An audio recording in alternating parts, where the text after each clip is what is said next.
Bonsoir et bienvenue à tous dans le journal de l'économie. On commence notre édition par le chiffre du jour, 194,7 milliards de dirhams. Ce sont les réserves internationales nettes du Maroc au 17 juin 2015. On parle là d'une hausse de 8,7% en glissement annuel.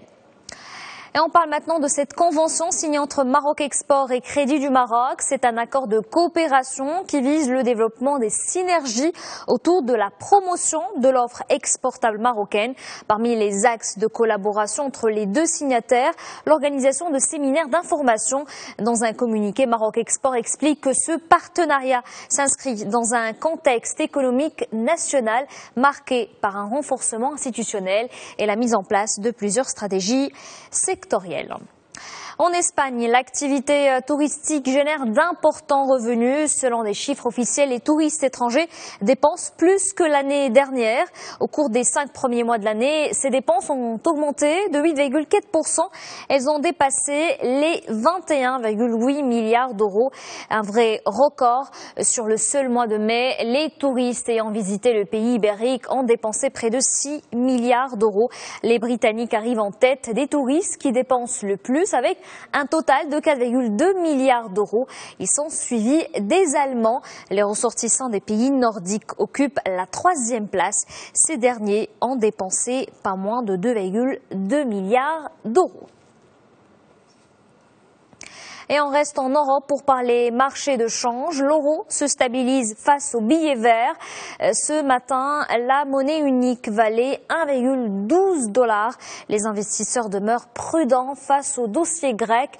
Les négociations se poursuivent entre Athènes et ses créanciers. En revanche, l'euro recule face à la devise nippone.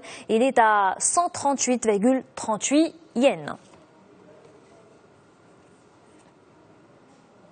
Et du marché de change, on passe au marché financier. Les bourses européennes terminent dans le vert. Elles sont portées par des rumeurs selon lesquelles les créanciers de la Grèce auraient proposé une prolongation de 5 mois du plan d'aide, ce qui met à la disposition du pays 15,5 milliards d'euros.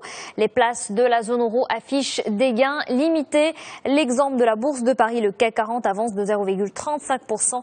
À Francfort, le DAX prend 0,17%. À Madrid, l'IBEX gagne plus d'un demi-point de pourcentage. Et enfin, à Milan, le FTSE progresse de 0,67%. Et avant de terminer, un mot sur les BRICS. Les 5 pays émergents doivent lancer le 7 juillet prochain en Russie une nouvelle banque de développement.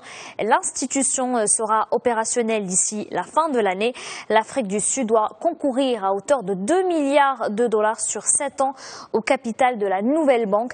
Un capital qui devrait totaliser 100 milliards de dollars. Voilà pour l'actualité économique. Notre édition se termine ici. Très bonne soirée à tous sur notre antenne et très bon week-end.